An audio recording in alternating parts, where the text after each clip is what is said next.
السلام علیکم ورحمۃ اللہ وبرکاتہ۔ نحمده ونصلی علی رسوله الکریم، اما بعد۔ قابل قدر محترم حضرات، معزز نوجوان ساتھیوں، ہفتہ واری درس حدیث میں بہت تفصیل کے ساتھ الحمدللہ نماز کے متعلق احادیث کا ترجمہ ہو رہا ہے۔ نماز کی فضیلت، نماز چھوڑنے پر وعید، نماز پڑھنے کی جو جگہ ہے مسجد، اس کی فضیلت اور اس کا مقام، اسی طرح اذان دینے کی فضیلت اور اس کی اہمیت، یہ ساری چیزوں کے تعلق بہت تفصیل سے احادیث کا ترجمہ ہو رہا ہے۔ آج انشاءاللہ جو احادیث کا ترجمہ ہوگا وہ نماز کے اعتدال کے بارے میں، کہ جو بہت اہم ترین چیز ہے کہ نماز پڑھنا ہے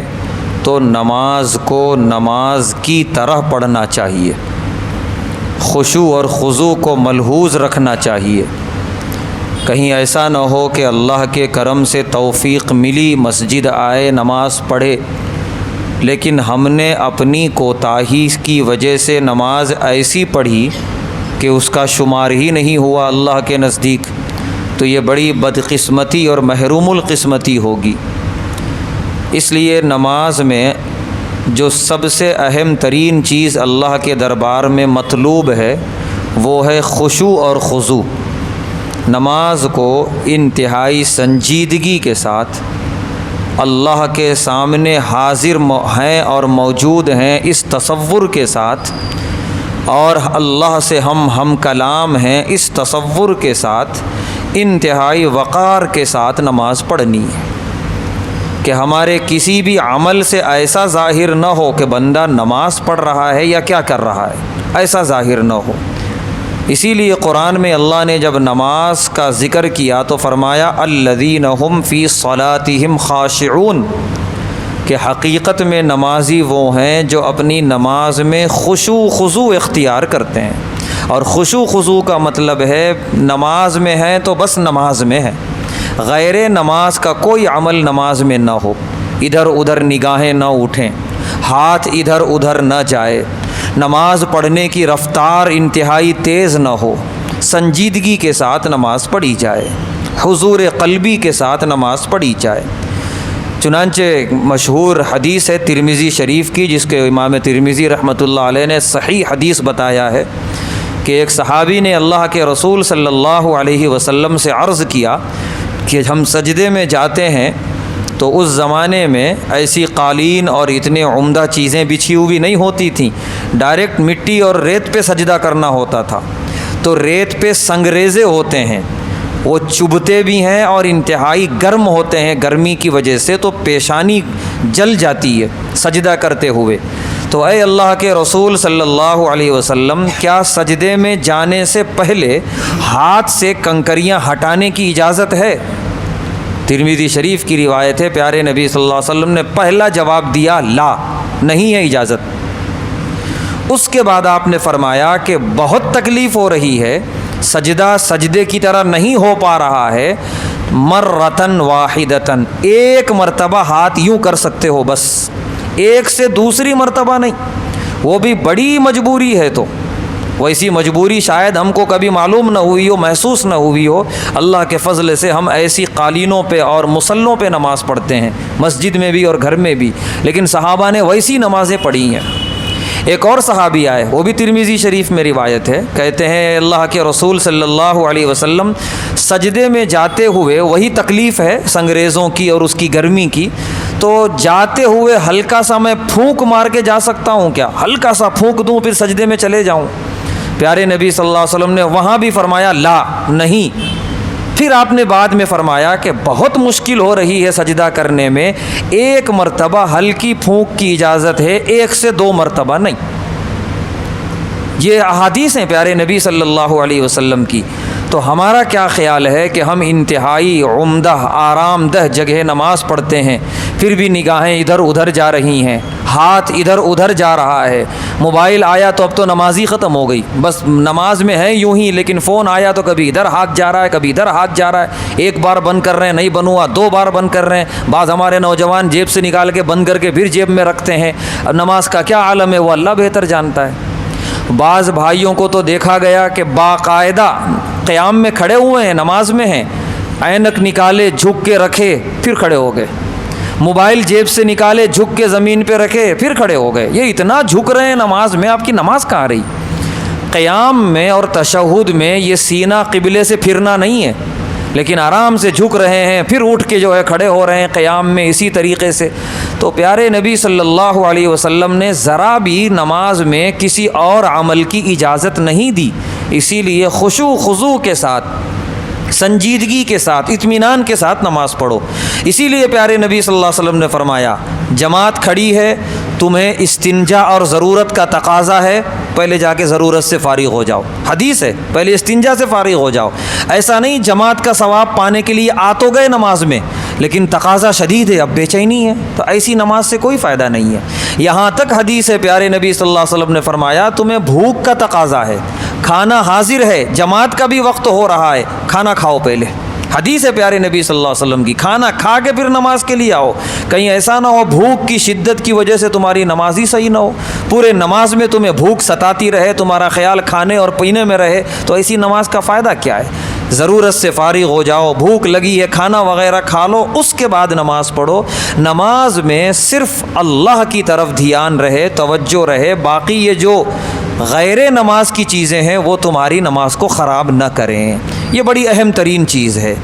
اب پہلی روایت جس کے راوی ہیں حضرت انس بن مالک رضی اللہ تعالی عنہ، فرماتے ہیں قال رسول اللہ صلی اللہ علیہ وسلم، اللہ کے رسول صلی اللہ علیہ وسلم نے ارشاد فرمایا اقیم الرکوع والسجود، کہ جب نماز پڑھو تو رکوع اور سجود مکمل کرو، رکوع بھی مکمل ہونا چاہیے، ایسا نہیں یوں رکوع میں گئے اور یوں اٹھ گئے، یوں سجدے میں گئے اور یوں اٹھ گئے، نہیں، کم سے کم 3 مرتبہ سبحان ربی العظیم، سبحان ربی العظیم، سبحان ربی العظیم، کم سے کم اتنا پڑھنے کے بقدر رکوع میں اطمینان سے رہو، اس سے زیادہ پڑھے تو اور اچھا الحمدللہ۔ اسی طرح سجدے میں بھی اطمینان کا مظاہرہ کرو۔ اس کے بعد فرماتے ہیں حضرت براء بن عازب رضی اللہ تعالی عنہ جاء رجل الی النبی صلی اللہ علیہ وسلم، ایک شخص پیارے نبی صلی اللہ علیہ وسلم کی خدمت میں حاضر ہوا، وصلی رکعتین، اور اس نے آپ کی مجلس میں بیٹھنے سے پہلے 2 رکعت نماز پڑھی، تحیۃ المسجد پڑھی ہوگی۔ اس کے بعد وہ لوٹ کے پیارے نبی صلی اللہ علیہ وسلم کی مسجد میں آیا، آپ نے فوراً فرمایا ارجع فصلی فإنک لم تصلی، اے شخص جاؤ پھر نماز پڑھو، اس لیے کہ تمہاری وہ نماز نہیں ہوئی۔ وہ شخص دوبارہ گیا، پھر نماز پڑھا، پھر حاضر ہوا، پھر پیارے نبی صلی اللہ علیہ وسلم نے روک دیا، فرمایا ارجع فصلی فإنک لم تصلی، کہ جاؤ پھر سے نماز پڑھو اس لیے کہ تمہاری نماز نہیں ہوئی۔ 3 مرتبہ یہی ہوا۔ تیسری مرتبہ میں وہ شخص کہنے لگا اے اللہ کے رسول صلی اللہ علیہ وسلم، مجھ سے کیا غلطی ہو رہی ہے مجھے نہیں معلوم، آپ ارشاد فرمائیے۔ پیارے نبی صلی اللہ علیہ وسلم نے فرمایا اتم الرکوع والسجود واعتدلوا، اپنے رکوع اور سجدے مکمل کرو اور پوری نماز میں اعتدال پیدا کرو۔ تمہاری نماز بڑی جلد بازی والی تھی،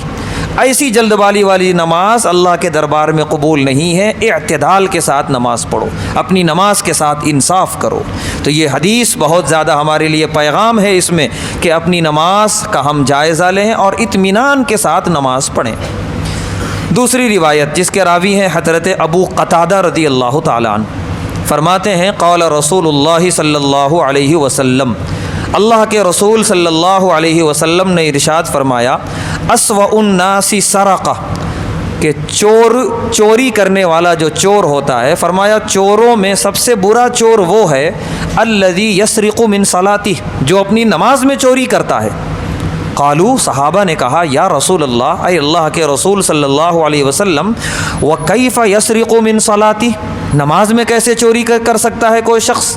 پیارے نبی صلی اللہ علیہ وسلم نے فرمایا لا یتم رکوعہا ولا سجودہا، نہ رکوع مکمل کرتا ہے نہ سجدہ مکمل کرتا ہے۔ اس طریقے کا وہ جو ہے نماز پڑھتا ہے، نماز کے ارکان ادا کرتا ہے، تو وہ نماز میں چوری کرنے والا ہے، نماز کا چور ہے، اور ایسے چور نہ بنو۔ چنانچہ صحابہ کہتے ہیں پیارے نبی صلی اللہ علیہ وسلم کا جو رکوع ہوتا تھا، پیٹھ اتنی سیدھی ہوتی تھی کہ اگر اس پر پیالہ رکھ دیا جائے پانی کا تو وہ پیالہ ذرا بھی ہلے نہ اور پانی نہ گرے، اسی طرح پیالہ ٹھہرا رہے۔ اس طرح آپ اپنی پیٹھ کو بالکل سیدھی کرتے تھے، اتنا اطمینان کے ساتھ آپ نماز پڑھتے تھے اور رکوع ادا کرتے تھے۔ اس کے بعد کی روایت جس کے راوی ہیں حضرت عبداللہ ابن عباس رضی اللہ تعالی عنہما، فرماتے ہیں قال رسول اللہ صلی اللہ علیہ وسلم، اللہ کے رسول صلی اللہ علیہ وسلم نے ارشاد فرمایا امرت ان اسجد علی 7 اعظم، حکم یہ ہے کہ سجدے میں جسم کی 7 ہڈیاں زمین سے ٹچ ہوں، 7 ہڈیاں زمین سے ٹچ ہوں، جب جا کے ہمارا سجدہ مکمل ہوگا۔ فرمایا نمبر 1 علی الجبہہ، یہ پیشانی کے ساتھ یہ ناک بھی ہے، تو دونوں کو ایک میں لے لیا پیارے نبی صلی اللہ علیہ وسلم نے کہ یہ پیشانی زمین پہ ٹچ ہونا ہے۔ دوسرے نمبر پہ ہے والیدین، یہ دونوں ہاتھ زمین پر ہوں، 3 ہو گئے۔ اس کے بعد ہے والرکبتین، دونوں گھٹنے زمین سے ٹچ ہوں، 5 ہو گئے۔ اس کے بعد ہے واطراف القدمین، دونوں قدم کی انگلیاں زمین سے ٹچ ہو رہی ہوں، یہ 7 ہڈیاں 7 اعضاء زمین سے ٹچ ہوں، زمین سے متصل ہوں، تب ہمارا سجدہ مکمل ہوگا۔ الحمدللہ ہم سجدہ کرتے ہیں، ہماری پیشانی بھی زمین پہ ہوتی ہے، ہاتھ بھی زمین پہ ہوتا ہے، گھٹنے بھی ہوتے ہیں۔ کبھی کبھی غلطی ہو جاتی ہے قدمین کی انگلیوں میں، بعض اوقات ہمیں محسوس نہیں ہوتا ہم سجدے میں ہیں اور پیر اٹھا ہوا ہوتا ہے، کبھی ایک پیر اٹھا ہوا ایک زمین پہ ہے، کبھی دونوں اٹھے ہوئے ہیں، کبھی یہ اٹھ رہا ہے کبھی یہ اٹھ رہا ہے، ایسی عادتاً اور محسوس تک نہیں ہوتا، سجدہ مکمل نہیں ہوگا، سجدہ ہی نہیں ہوگا۔ یہ 7 ہڈیوں کا زمین سے ٹکا ہوا رہنا ضروری ہے، لہذا یہ غلطی کبھی نہ ہو سجدے کے اندر کہ سارے اعضاء تو زمین سے لگے ہوئے ہوں لیکن پیر زمین سے اٹھے ہوئے ہوں، یہ غلطی نہ ہونے پائے۔ ہم اس کے اوپر پوری توجہ رکھیں تاکہ ہماری نماز بالکل صحیح ہو۔ اس کے بعد کی روایت جس کے راوی ہیں حضرت انس بن مالک رضی اللہ تعالی عنہ، فرماتے ہیں قال رسول اللہ صلی اللہ علیہ وسلم، اللہ کے رسول صلی اللہ علیہ وسلم نے ارشاد فرمایا اعتدلوا فی السجود، اعتدال اور اطمینان کے ساتھ سجدہ کرو، ولا یبسط احدکم ذراعیہ، اپنے ان ہاتھوں کو زمین پہ نہ بچھاؤ سجدے میں، صرف یہ ہاتھ زمین پہ ہوں گے، یہ کوہنی زمین سے اٹھی ہوئی ہوگی۔ آپ نے فرمایا انبساط الکلب، یہ کتے کی عادت ہے، جب وہ بیٹھتا ہے تو یوں دونوں ہاتھوں کے ساتھ پورا کوہنی تک پورا ہاتھ زمین سے ٹکا کے بیٹھتا ہے، اس طریقے سے سجدہ نہیں کرنا ہے، بلکہ دونوں ہاتھ زمین پہ ہوں اور کوہنی زمین سے الگ ہو، بالکل متصل ہو، اٹھی ہوئی ہو۔ بعض بھائیوں سے ہم میں سے کبھی کبھی یہ غلطی ہو جاتی ہے کہ ہاتھوں کو بالکل زمین پہ بچھا دیتے ہیں، یہ سجدہ کرنے کا طریقہ نہیں ہے، اس سے سجدہ ناقص ہوگا۔ اس کے بعد آج کی آخری روایت جس کے راوی ہیں حضرت ابو ہریرہ رضی اللہ تعالی عنہ، فرماتے ہیں کہ پیارے نبی صلی اللہ علیہ وسلم نے ارشاد فرمایا اذا سجد ابن آدم، جب ابن آدم سجدہ کرتا ہے، کوئی بھی سجدہ، ویسے خاص طور سے نماز کا ہی سجدہ مراد ہے، ویسے کوئی بھی سجدہ کرتا ہے، سجدہ تلاوت کا سجدہ کیا یا کوئی سجدہ شکر ادا کیا، تو جب بھی ابن آدم سجدہ کرتا ہے اعتزل الشیطان یبکی، شیطان ایک طرف کونے میں ہٹ کے روتا ہے، فیقول، اور کہتا ہے یا ویلتا، ہائے افسوس، امر ابن آدم بالسجود فسجد، کہ ابن آدم کو سجدے کا حکم دیا گیا اور وہ سجدہ کر رہا ہے، فلہ الجنہ، اسے تو جنت ملے گی، وامرت بالسجود، اور مجھے بھی حکم دیا گیا تھا سجدہ کرنے کا، فابیت، میں انکار کر دیا، فلی النار، تو مجھے جہنم کا مستحق بنا دیا گیا۔ لہذا شیطان کی یہ کوشش ہے کہ ابن آدم تو سجدہ کرے گا، وہ تو انکار نہیں کیا ہے، لیکن اس کے سجدے کو میں خراب کروں، لہذا وہ سجدہ غلط طریقے سے کرانے کی کوشش کرے گا، یا تو سجدے سے ہی روکے گا، نماز سے ہی روکے گا، یا نماز پڑھنے آ گیا تو نماز میں خشوع خضوع سے روکے گا، سجدے صحیح طریقے سے ادا کرنے سے روکے گا، رکوع صحیح طریقے سے ادا کرنے سے روکے گا، تاکہ اس کا سجدہ، اس کی نماز بارگاہ میں قبول نہ ہو اللہ کے دربار میں، اور یہ بھی میرے ساتھ جہنم میں جائے۔ اس لیے ہم سب کی کوشش یہ ہونی چاہیے کہ جب اللہ کی توفیق سے ہمیں نماز پڑھنے کا موقع ملا، مسجد آئے، تو اب یہاں پر شیطان کا کوئی عمل دخل نہ ہو ہماری عبادت میں، پورے خشوع خضوع کے ساتھ، حاضر دماغی اور حاضر قلبی کے ساتھ، اعتدال اور اطمینان کے ساتھ، کما حقہ تمام ارکان کو ادا کرتے ہوئے ہم نماز ادا کریں، اس یقین کے ساتھ کہ انشاءاللہ اللہ کے دربار میں ضرور قبول ہوگی اور اللہ اس کے بدلے ہمیں جنت میں داخل کریں گے۔ اور بھی حدیثیں ہیں نماز کے آداب کے تعلق سے، انشاءاللہ آئندہ ترجمہ ہوگا۔ اللہ تبارک و تعالیٰ سے دعا ہے اللہ تبارک و تعالیٰ ہم تمام کو پابندی کے ساتھ نماز کو حقوق کے ساتھ ادا کرنے کی توفیق عطا فرمائے، نماز میں خشوع خضوع پیدا کرنے کی توفیق عطا فرمائے، ہر طرح کی سستی اور کوتاہی سے حفاظت فرمائے۔ وآخر دعوانا الحمد للہ رب العالمین۔